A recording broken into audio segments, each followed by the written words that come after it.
Governor Brown, Dr. Pauley, Mr. Chancellor, members of the Board of Regents, members of the faculty and fellows, students, ladies and gentlemen.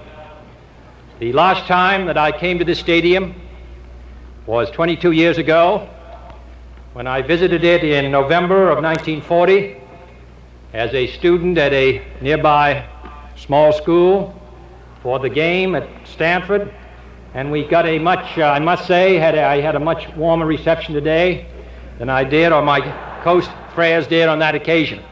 In those days, we used to fill these universities for football, and now we do it for academic events, and I'm not sure that this doesn't represent a rather dangerous trend for the future of our country.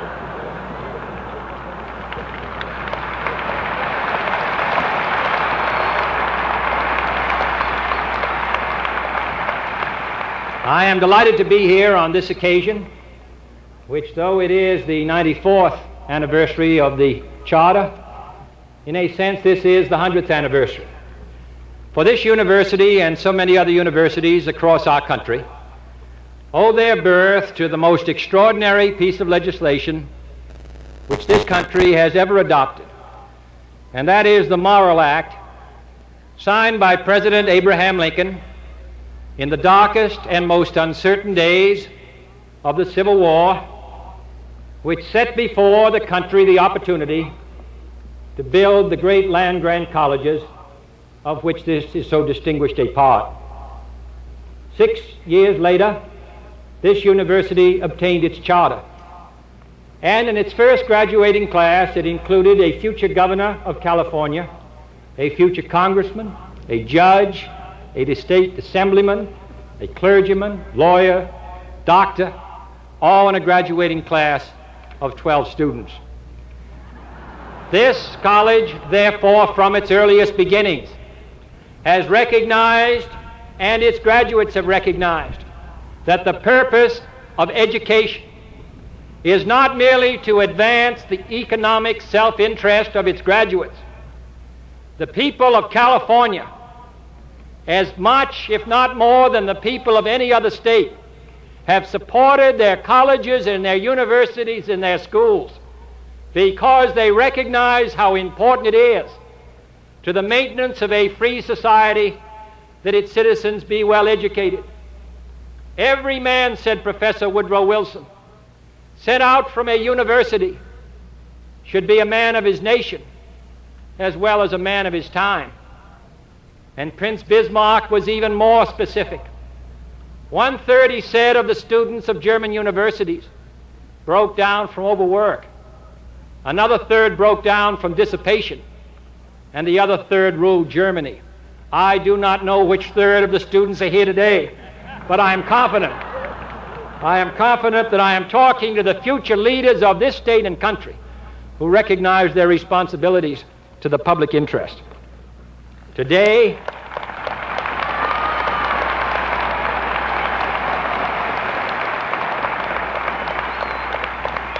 you carry on that tradition.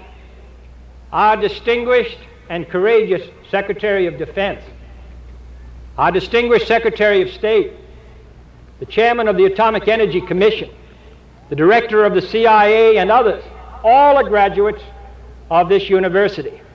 It is a disturbing fact to me, and it may be to some of you, that the new frontier owes as much to Berkeley as it does to Harvard University.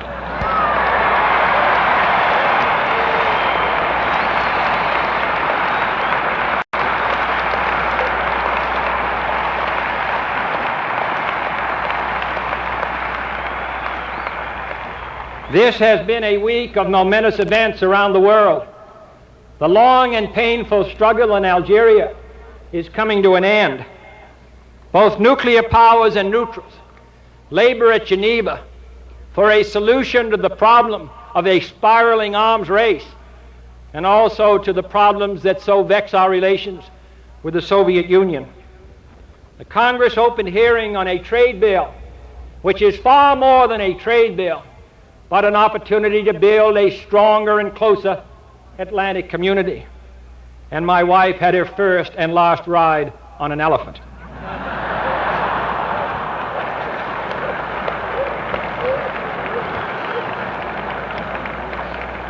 But history may well remember this as a week for an act of less immediate impact, and that is the decision by the United States and the Soviet Union to seek concrete agreement on the joint exploration of space.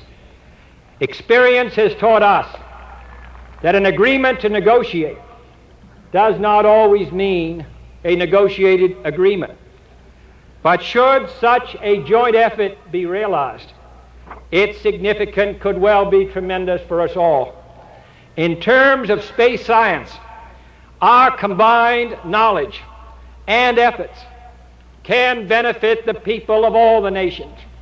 Joint weather satellite to provide more ample warnings against destructive storms.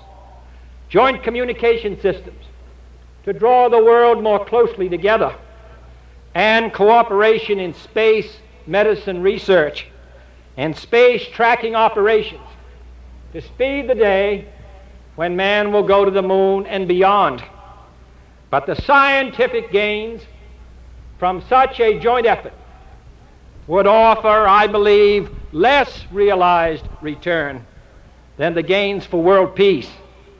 For a cooperative Soviet-American effort in space science and exploration would emphasize the interests that must unite us rather than those that always divide us. It offers us an area in which the stale and sterile dogmas of the Cold War could be literally left a 250,000 miles behind. And it would remind us on both sides that knowledge, not hate, is the passkey to the future. That knowledge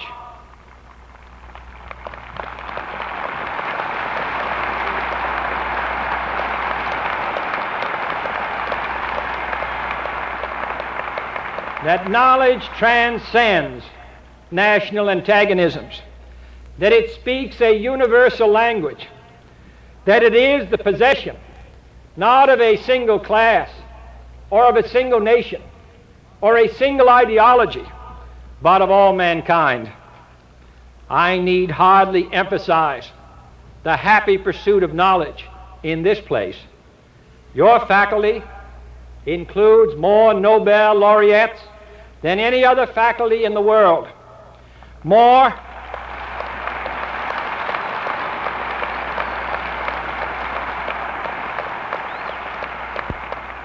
in this one community than our principal adversary has received since the awards began in 1901. And we take pride in that only from a national point of view, because it indicates, as the Chancellor pointed out, the great intellectual benefits of a free society.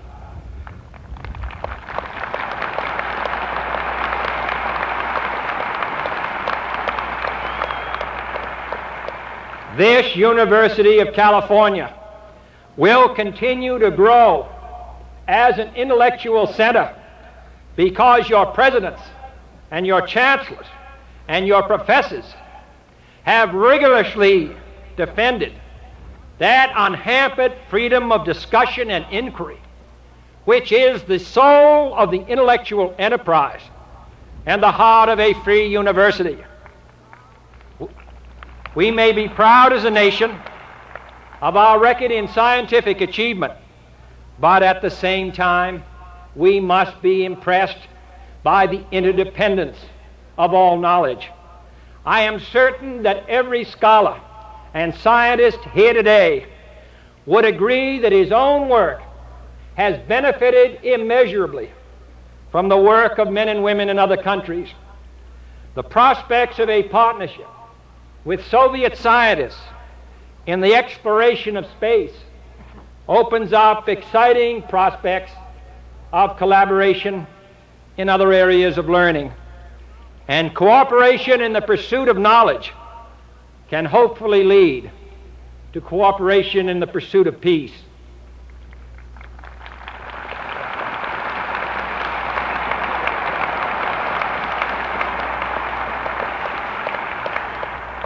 Yet the pursuit of knowledge itself implies a world where men are free to follow out the logic of their own ideas. It implies a world where nations are free to solve their own problems and to realize their own ideals. It implies, in short, a world where collaboration emerges from the voluntary decision of nations strong in their own independence and in their own self-respect. It implies, I believe, the kind of world which is emerging before our eyes, the world produced by the revolution of national independence, which has today and has been since 1945 sweeping across the face of the world. I sometimes think we are too much impressed by the clamor of daily events. The newspaper headlines and the television screens give us a short view. They so flood us with the stop-press details of daily stories that we lose sight of one of the great movements of history. Yet it is the profound tendencies of history and not the passing excitements that will shape our future. The short view gives us the impression of a nation being shoved and harried everywhere on the defense. But this impression is surely an optical illusion. From the perspective of Moscow, the world today may seem even more troublesome, more intractable, and more frustrating than it does to us. The leaders of the communist world are confronted not only by acute internal problems in each communist country, the failure of agriculture, the rising discontent of the youth and the intellectuals, the demands of technical and managerial groups for status and security. They are confronted, in addition, by profound divisions within the communist world itself, divisions which have already shattered the image of communism as a universal system guaranteed to abolish all social and international conflicts, the most valuable assets the communists had for many years. Wisdom requires the long view, and the long view shows us that the revolution of national independence is a fundamental fact of our era. This revolution will not be stopped as new nations emerge from the oblivion of centuries. Their first aspiration is to affirm their national identity. Their deepest hope is for a world where, within a framework of international cooperation, every country can solve its own problems according to its own traditions and ideals. It is in the interests of the pursuit of knowledge, and it is in our own national interest that this revolution of national independence succeed. For the communists rest everything on the idea of a monolithic world, a world where all knowledge has a single pattern, all societies move towards a single model, and all problems and roads have a single solution and a single destination. The pursuit of knowledge, on the other hand, rests everything on the opposite idea, on the idea of a world based on diversity, self-determination, freedom. And that is the kind of world to which we Americans as a nation are committed by the principles upon which the great republic was founded.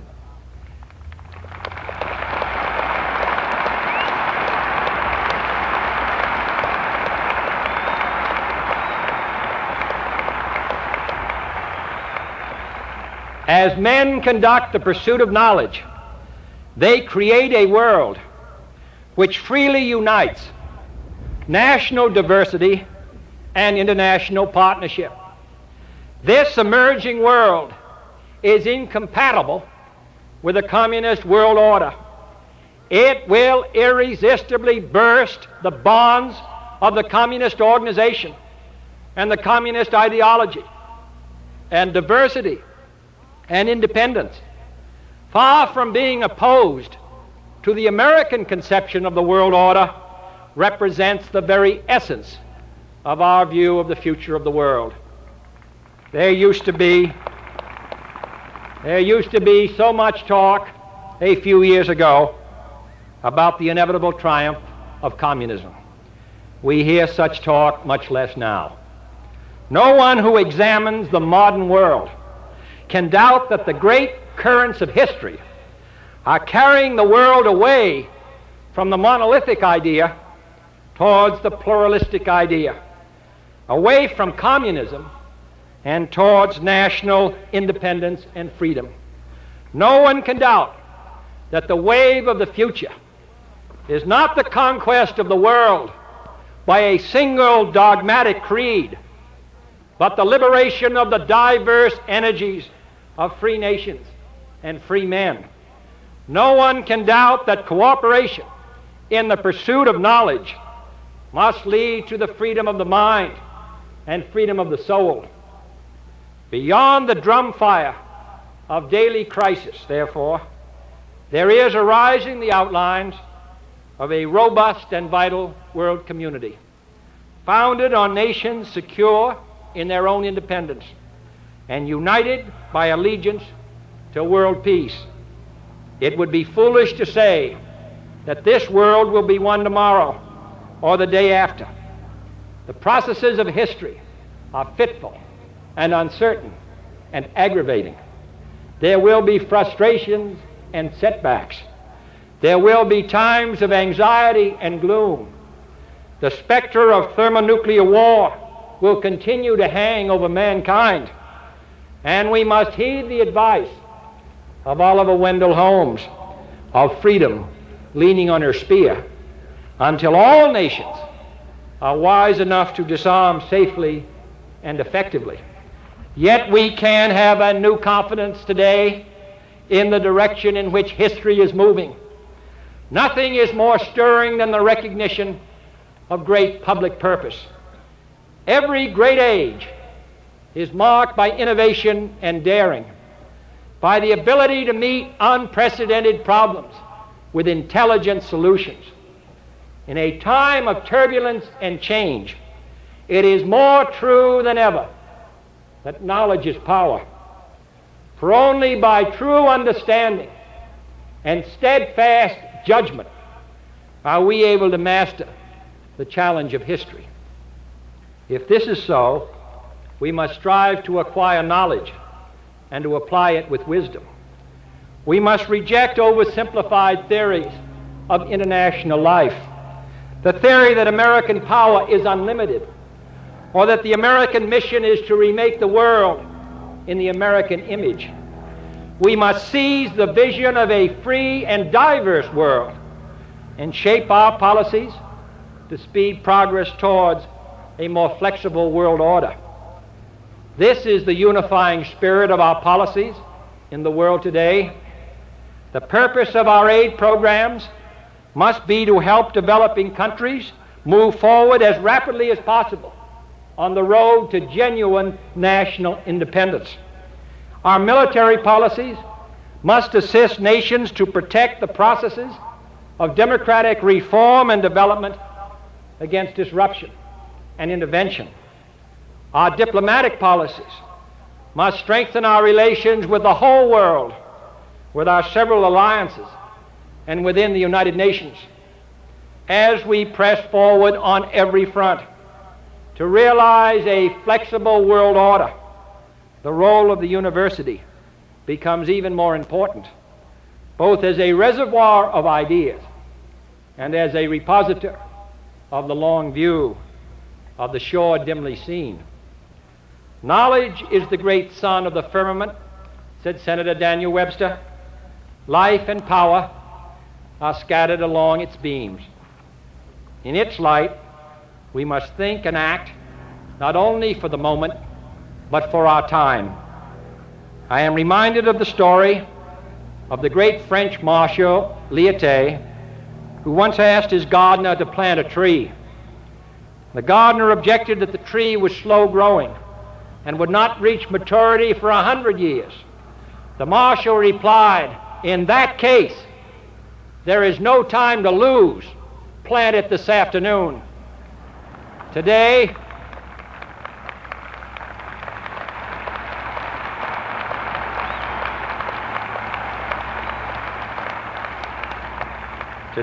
a world of knowledge, a world of cooperation, a just and lasting peace may be years away. But we have no time to lose. Let us plant our trees this afternoon.